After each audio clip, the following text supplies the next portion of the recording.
بسم اللہ الرحمن الرحیم۔ السلام علیکم، آپ دیکھ رہے ہیں الف نیوز اور میں ہوں آپ کے ساتھ ماجد علی۔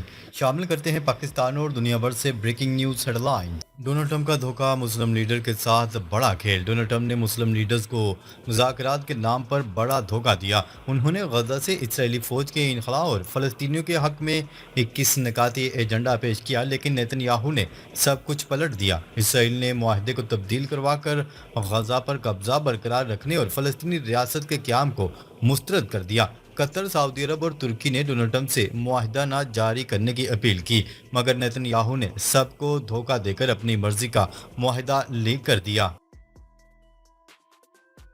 نیتن یاہو کا خطرناک منصوبہ، غزہ کو تباہ کرنے کی تیاری۔ اسرائیلی وزیر اعظم نیتن یاہو نے غزہ کو مکمل تباہ کرنے کا منصوبہ تیار کر لیا۔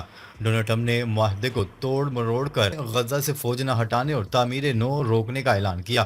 اطلاعات ہیں کہ اسرائیل حماس کو ختم کرنے کے لیے بڑے پیمانے پر آپریشن شروع کر سکتا ہے۔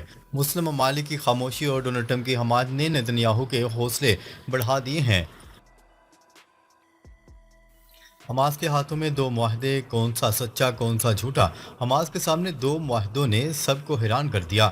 ایک معاہدہ مسلم ممالک کے ساتھ طے پایا جس میں غزہ سے اسرائیلی فوج کے انخلا کی بات تھی، جبکہ دوسرا معاہدہ نیتن یاہو نے ڈونلڈ ٹرمپ کے ذریعے تبدیل کروایا۔ اب حماس پر دباؤ ڈالا جا رہا ہے کہ وہ اسرائیل کی تبدیل شدہ معاہدے کو قبول کرے، ورنہ بڑے پیمانے پر فوجی کارروائی کا سامنا کرنا پڑے گا۔ مسلم ممالک کہہ رہے ہیں کہ یہ اصل معاہدہ نہیں، لیکن کیا حماس اس دباؤ میں جھک جائے گی؟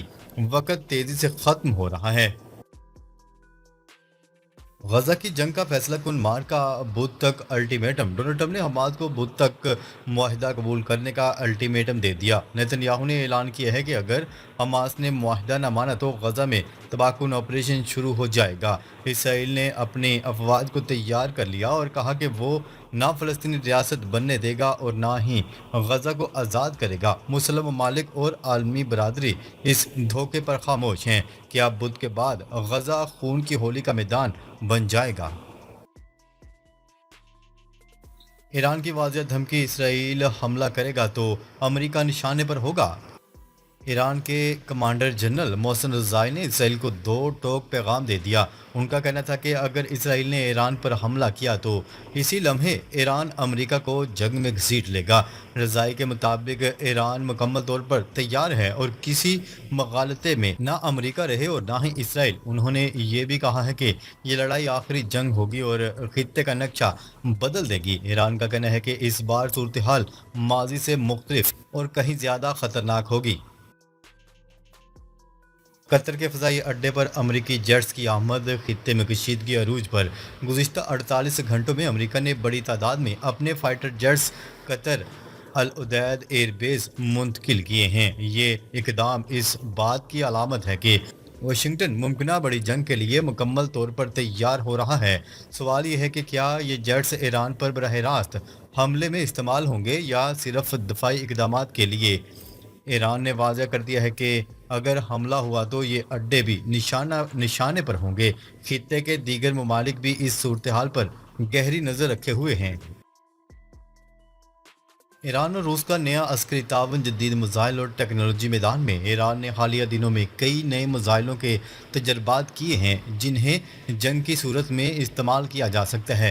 اطلاعات کے مطابق روس نے ایران کو جدید ٹیکنالوجی اور عسکری سازوسامان فراہم کیا ہے۔ ان میں میزائل ڈیفنس سسٹم اور الیکٹرونک وارفیئر آلات شامل ہیں۔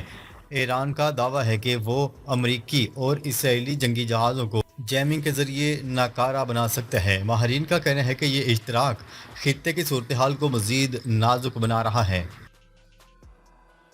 ڈونلڈ ٹرمپ کا اعلان، بہت سی جنگوں سے بچنے کے لیے ایک بڑی جنگ لڑنی ہوگی۔ امریکی صدر ڈونلڈ ٹرمپ نے دنیا بھر کے سینکڑوں جرنیلوں سے خطاب کرتے ہوئے واضح کر دیا ہے کہ مشرق وسطیٰ میں بڑی جنگ ناگزیر ہے۔ ان کا کہنا تھا کہ اگر امریکہ نے یہ لڑائی نہ لڑی تو مستقبل میں مزید خطرناک جنگوں سے نہیں بچ سکے گا۔ ڈونلڈ ٹرمپ نے اپنے فوجی جرنیلوں کو سخت الفاظ میں خبردار کیا ہے کہ کوئی ان کی پالیسی کے خلاف نہ جائے۔ انہوں نے کہا ہے کہ یہ معرکہ امریکہ کے لیے فیصلہ کن ہوگا۔ ان کے بیان نے واشنگٹن کے سیاسی و عسکری حلقوں میں نئی بحث چھیڑ دی ہے۔ ایران کی للکار، ہم نہ لبنان ہے اور نہ غزہ، آخری دم تک لڑیں گے۔ ایران کی اعلیٰ قیادت نے اعلان کیا ہے کہ ملک کسی بھی صورت میں پیچھے نہیں ہٹے گا۔ ان کا کہنا تھا کہ ایران کوئی چھوٹا ملک نہیں بلکہ ایک ایٹمی صلاحیت کے قریب پہنچا ہوا طاقتور ملک ہے۔ اگر اسرائیل یا امریکہ نے رجیم چینج کی کوشش کی تو ایران سب کچھ داؤ پر لگا دے گا۔ ایرانی حکام کا کہنا ہے کہ وہ غزہ یا لبنان کی طرح کمزور نہیں بلکہ ہر حملے کا بھرپور جواب دیں گے۔ تجزیہ کاروں کے مطابق یہ لڑائی خطے کے مستقبل کا تعین کرے گی۔ یمنی حوثیوں کا امریکی آئل لے جانے والے بحری بیڑے پر حملہ۔ نیوز رپورٹ کے مطابق بیڑے کو بحیرہ احمر کے پانیوں میں نشانہ بنایا گیا۔ یمنی حوثیوں نے امریکہ کے لیے کام کرنے والے بحری بیڑے پر مزید حملوں کا اعلان کر دیا۔ یمنی حوثیوں کا کہنا ہے کہ امریکہ غزہ میں فلسطینیوں کے خلاف اسرائیل کی حمایت کر رہا ہے۔ غزہ میں فلسطینیوں کی نسل کشی میں امریکہ ملوث ہے۔ ایران نے میزائلوں کی رینج میں اضافہ کرنے کا اشارہ دے دیا۔ ایران نے اسرائیل کے ساتھ جنگ اور عالمی پابندیاں نافذ ہونے کے بعد اپنے میزائلوں کی رینج میں اضافہ کرنے کا اشارہ دے دیا۔ پاسداران انقلاب کے ایک سینئر کمانڈر نے ایران کی سرکاری نیوز ایجنسی فارس نیوز کو بتایا کہ میزائلوں کی رینج کو ضرورت کے مطابق کسی بھی حد تک بڑھایا جائے گا۔ خبرساں ادارے روئٹرز کی رپورٹ کے مطابق پاسداران انقلاب کے کمانڈر کا مذکورہ بیان مغربی ممالک کی جانب سے تہران کے میزائلوں پر پابندی کے مطالبات کے رد عمل میں تھا۔ قطر پر حملہ ہوا تو امریکہ فوجی کارروائی کرے گا۔ امریکہ نے دوحہ پر اسرائیلی حملے کے بعد قطر کی سلامتی کی ضمانت دیتے ہوئے کسی بھی حملے کی صورت میں فوجی کارروائی کا اعلان کر دیا۔ امریکی صدر ڈونلڈ ٹرمپ نے ایگزیکٹو آرڈر پر دستخط کر دیے ہیں جس کے مطابق قطر پر حملہ ہوا تو امریکہ جواب دے گا۔ ڈونلڈ ٹرمپ کا کہنا ہے کہ قطر کے دفاع کے لیے فوجی کارروائی سمیت تمام اقدامات کریں گے۔ قطر امن، استحکام اور خوشحالی کی جدوجہد میں امریکہ کا ثابت قدم اتحادی ہے۔ پینٹاگون کا عراق میں فوجی مشن کم کرنے کا اعلان۔ پینٹاگون کی جانب سے جاری کیے گئے بیان میں کہا گیا ہے کہ آپریشنز کی منتقلی داعش کے خلاف جنگ میں کامیابی کا نتیجہ ہے۔ دوسری جانب امریکی وزیر دفاع نے کہا ہے کہ امریکہ میں بھاری بھرکم موٹی توند والے جنرلز کا دور ختم ہو گیا، ترقیاں کوٹے پر نہیں میرٹ پر ہوں گی۔ انہوں نے مزید کہا ہے کہ امریکی فوج میں داڑھی بڑھانے پر بھی پابندی ہوگی۔ جو نئے ایجنڈے کی حمایت پر تیار نہیں ہیں وہ فوجی مستعفی ہو جائیں۔ اقوام متحدہ کا تمام فریقین سے ڈونلڈ ٹرمپ کے غزہ منصوبے پر عمل درآمد کا مطالبہ۔ اقوام متحدہ کے سیکرٹری جنرل انطونیو گوتریس نے امریکی صدر ڈونلڈ ٹرمپ کے غزہ جنگ بندی منصوبے کا خیر مقدم کیا۔ انطونیو گوتریس نے امن کے لیے عرب اور مسلم ممالک کے اہم کردار کو بھی سراہا۔ انہوں نے ایک بیان میں کہا کہ تمام فریقین معاہدے پر عمل درآمد کریں اور اس کے نفاذ کو یقینی بنائیں۔ معاہدے اور اس کے نفاذ کے لیے تمام فریقین کا پرعزم ہونا اہم ہے۔ حماس نے امریکی صدر ڈونلڈ ٹرمپ کے غزہ امن منصوبے میں ترمیم کا مطالبہ کر دیا۔ فلسطین کی مزاحمتی تحریک حماس نے امریکی صدر ڈونلڈ ٹرمپ کے 20 نکاتی امن منصوبے پر تحفظات کا اظہار کرتے ہوئے بعض شقوں میں ترمیم کا مطالبہ کر دیا۔ فلسطینی ذرائع کے مطابق حماس اسرائیل کے مکمل انخلاء اور رہنماؤں کے قتل نہ کیے جانے کی بین الاقوامی ضمانتیں چاہتی ہے۔ ذرائع نے بتایا ہے کہ حماس کو باضابطہ جواب دینے کے لیے 2 سے 3 دن درکار ہیں۔ حماس کے مذاکرات کاروں نے حالیہ دنوں میں دوحہ میں ترک، مصری اور قطری حکام سے ملاقاتیں کی ہیں۔ ان مذاکرات میں غیر مسلح کیے جانے کی شق سب سے زیادہ متنازع قرار دی جا رہی ہے۔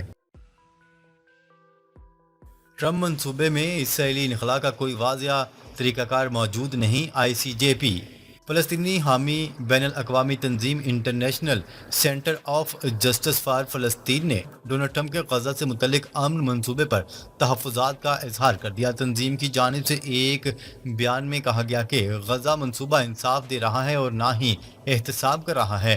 بیان میں کہا گیا ہے کہ ڈونلڈ ٹرمپ کا منصوبہ سطحی نو آبادیاتی سوچ کا حامل اور فلسطینی خواہشات سے مبرہ ہے۔ کینیڈا کا اسرائیل سے غزہ کے لیے زمینی راہداریاں کھولنے کا مطالبہ۔